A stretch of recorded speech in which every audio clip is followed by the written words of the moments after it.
श्री स्वामी समर्थ. तर माझ्या या चॅनलमध्ये तुम्हा सर्वांचं खूप मनापासून स्वागत आहे. आता पौष महिना चालू आहे आणि पौष महिन्यामध्ये आपण शाकंभरी देवीची पूजा, शाकंभरी देवीचे नवरात्र असतात, तर ते 8 दिवसांचे असतात. तर ती आपण त्याची पूजा कशी करायची, शाकंभरी देवीची कहाणी, शाकंभरी देवीला कोणते नैवेद्य दाखवायचे, हे संपूर्ण आजच्या व्हिडिओमध्ये मी तुम्हाला सविस्तर कहाणीसह सांगणार आहे.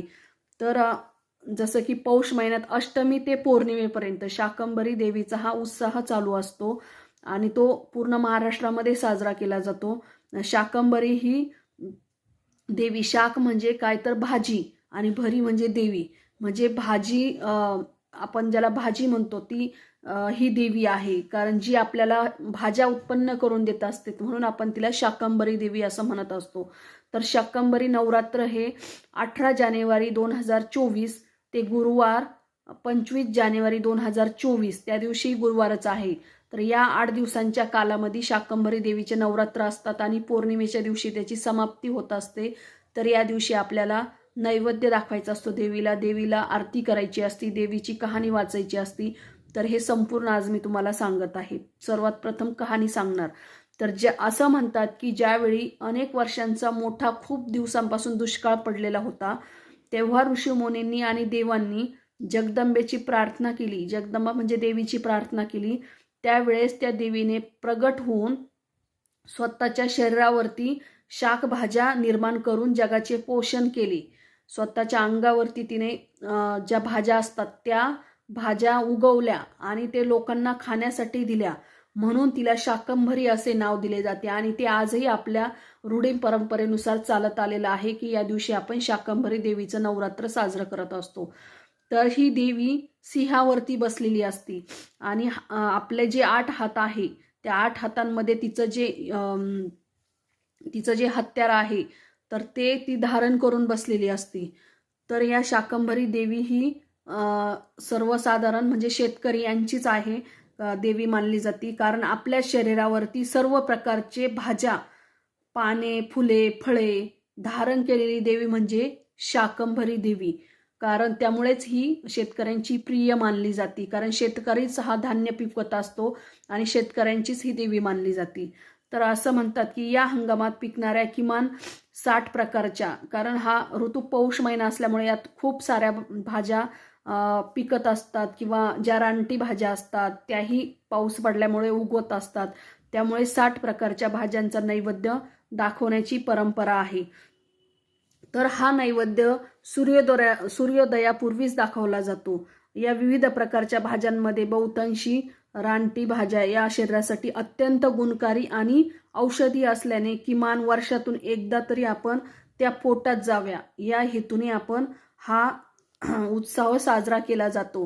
कारण बऱ्याच भाज्यांचे असे काहीतरी गुण आहे की ज्यामुळे आपल्याला त्याचा औषधी गुण असतात, ज्या कधी आपण खाल्लेल्या नसतात, तर या निमित्ताने आपण त्या खातो आणि जे आपले काही आजार असतात, व्याधी असतात त्याही दूर होतात.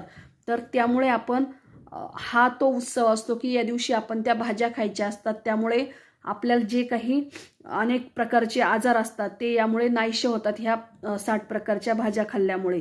तर राज्यभरात अनेक ठिकाणी मंदिरात, जिथे देवीचं मंदिर आहे त्या मंदिरामध्ये या भाज्यांचा नैवेद्य दाखवला जातो आणि तो अगदी परंपरेनुसार चालत आलेला आहे आणि मोठ्या भक्तिभावाने हा शाकंभरी उत्सव साजरा केला जातो. तर हा उत्सव साजरा कसा करायचा आणि ह्या उत्सवाची पूजा कशी करायची तर ते बघा. तर आपण आपल्या घरामध्ये किंवा आपल्या देवघरामध्ये देवी असती, आपली कुलदैवत असली तरी चालेल किंवा दुर्गा माता असली तरी चालेल. तर आपण त्या सर्वात प्रथम आपण आपल्या देवघरासमोर बसायचं आहे. देवी किंवा कुलदेवी असेल किंवा दुर्गा माता असेल, तिला आपण तिची एक वेगळ्या ठिकाणी स्थापन करायची आहे. म्हणजे खाली गहू मांडायचे आहे, त्यावरती देवीचा फोटो किंवा टाका असेल तो ठेवायचा आहे. नंतर आपल्याला त्या देवीला हळदी कुंकू व्हायचे आहे किंवा पंचोपचार पूजा जशी म्हणतो आपण तशी पंचोपचार पूजा करायची आहे. फळे फुले ते सर्व ठेवायचे. तर यामध्ये आपण देवीला नैवेद्य म्हणून काय तर ताजी फळे असेल, आपल्याजवळ भाज्या असेल, जेवढ्या भेटेल जेवढं शक्य होईल तेवढ्या प्रकारच्या आपण भाजी मंडईतून भाज्या आणू शकतो आणि देवीला आपण ह्या देवीच्या पुढे रास मांडू शकतो आणि देवीला त्या भाज्यांची भाजी करूनही ठेवू शकतो. तर या भाज्या आपण देवीला अर्पण करायच्या आहे आणि नैवेद्य दाखवायचा आहे आपल्याला भाजीचाच या दिवशी. तर ज्या काही भाज्या आहेत त्या आपण सगळे एकत्र, जितक्या जास्ती म्हणजे 60 तरी कमीत कमी भाज्या पाहिजे या देवीसाठी. तसेच आपण या दिवशी आरती नैवेद्य वगैरे सर्व झाल्यानंतर आपण आरती देवीची करायची आहे. कहाणी असेल तर कहाणी वाचायची आणि जे गरजवंत असतात त्यांना आपण या दिवशी फळे द्यायची आहे, भाज्या द्यायच्या आहे, अन्नधान्य द्यायचं आहे. यामुळे आपल्या घरामध्ये माता लक्ष्मी नेहमी प्रसन्न असती.